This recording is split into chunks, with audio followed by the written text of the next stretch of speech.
নমস্কার, কৃষি blog and কিচেনে সবাইকে স্বাগত। আমরা বাঙালিরা মাছ ছাড়া যেন কিছুই জানি না। মাছ পাতে না থাকলে পরে মনে হয় কিছুই খাচ্ছি না।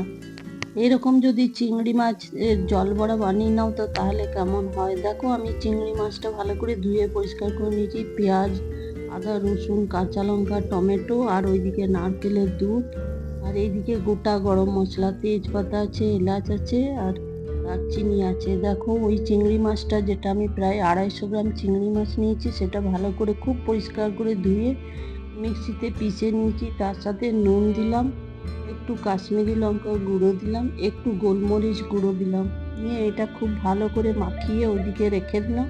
তারপর এইদিকে আমি কড়াইয়ে তেল দিয়ে গোটা গরম মশলা আর তেজপাতা দিয়ে তারপরে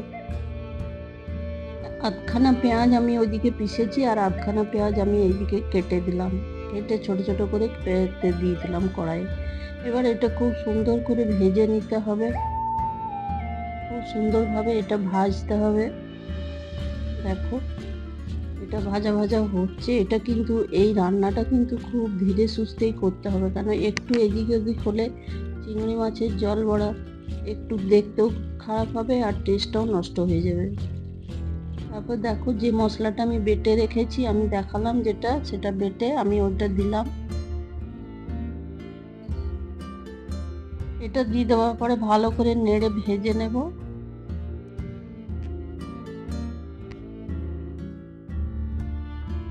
এটার কিন্তু সব সময়তেই ফ্লেমটা লো টু মিডিয়াম রাখতে হবে। দেখো, তারপরে আমি নুন দিয়ে দিলাম স্বাদ মতো, যেমন আমি গ্রেভি বানাবো সেই হিসাবেই তোমরাও দিও। নুন, হলুদ দিয়ে দিলাম, একটু হাফ চা চামচ কাশ্মীরি লঙ্কার গুঁড়ো দিলাম,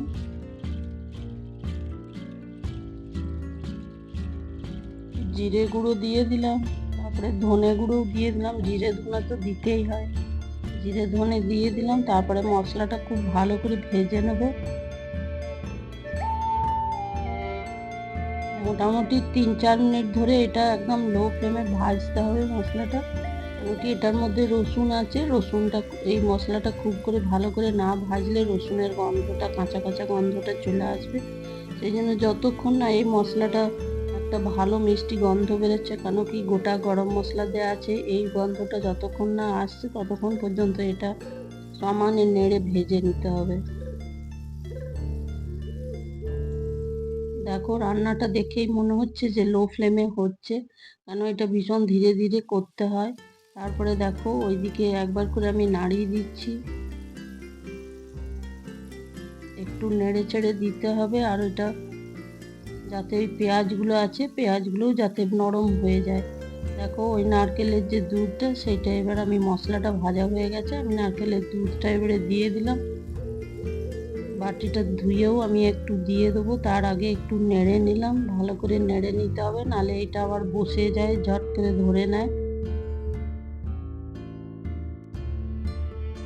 দেখো, ওই বাটিটা ধুয়ে আমি 1 বাটি জল দিয়ে দিলাম। আমার 250 গ্রাম চিংড়ি মাছ আছে, সেই জন্য তার পরিমাণ মতো আমি জল দিলাম, কারণ কি এটা তো জল বড়া, একটু ঝোল ঝোল না হলে পরে অসুবিধা পুরোটাই হবে। তারপরে দেখো, 2 কাঁচা লঙ্কা আমি কেটে দিলাম, কেটে ঢাকা দিয়ে দিলাম। ঝোলটা আমার যখন ফুটে এসছে, তারপরে দেখো এই চিংড়ি মাছটা, যেটা আমি নুন, গোলমরিচ আর একটু কাশ্মীরি লঙ্কার গুঁড়ো দিয়ে ভালো করে মেখে নিয়েছিলাম, মেখে ভালো করে আমি, দেখো, এবার আমি ছোট ছোট বড়া করে ওই ঝোলটার মধ্যে দিয়ে দেবো। তোমরা কিন্তু এর থেকে বড় করে বড়াও দিতে পারো, আমি খুব ছোট ছোট করেই দিলাম, কেন কি এগুলো ফুলে তো ভীষণ বড় হয়েই যায়।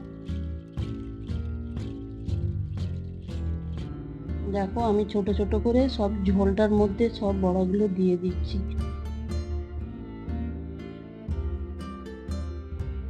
তোমরা চাইলে তোমাদের হিসাব মতো দেবে, তোমরা যদি আরো বড় করতে চাও তো বড়ও দিতে পারো, 2 পিস পাতে দিলেও তাও অনেকটাই।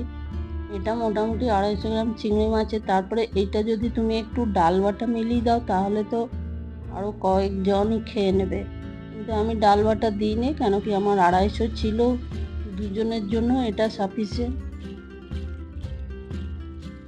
দেখো, এই জল বড়াগুলো কিন্তু একটু নেড়ে দিতে হবে, তারপরে দেখো ফুলে অনেক বড় হয়ে যায় এগুলো।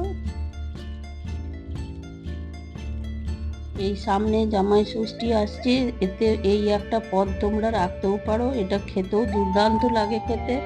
অনেক সময় তোমরা চিংড়ি মাছের মালাইকারি বলো বা ছোট চিংড়ির টক বলো, সবই তোমরা বানাও, কিন্তু এটা একদম কুচো চিংড়ি দিয়ে করলেও খুব একই রকম লাগবে খেতে।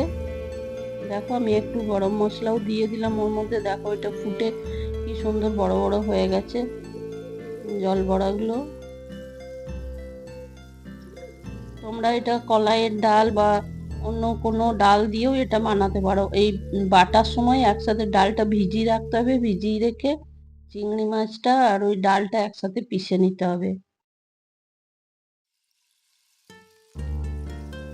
দেখো একটু তো এটা ফুটতে দিতে হবে, 2 থেকে 5 মিনিট এটা ফুটিয়ে নিলে কি হবে না, বড়াগুলো আরো ভালো বেশ বড় হয়ে যাবে। দেখো এটা হয়ে গেছে, এটা আমি একটা বাটিতে সার্ভ করে নিলাম।